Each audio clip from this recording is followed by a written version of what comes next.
Unity means working as a team.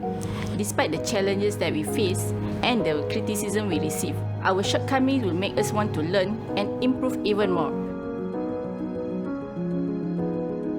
Kami masing-masing ada yang lebih, ada yang kurang.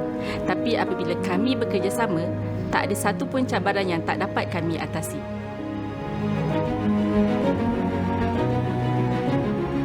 At the end of the day, we must communicate, find a middle ground and show a united front to our customers. Satu kita teguh, bercerai kita roboh. We are just a small family, but we will continue to support each other to the best that we can. Thank you Malaysians for riding with us. Happy Malaysia Day. Selamat Hari Malaysia. Selamat Hari Malaysia. Selamat Hari Malaysia. Selamat Hari Malaysia.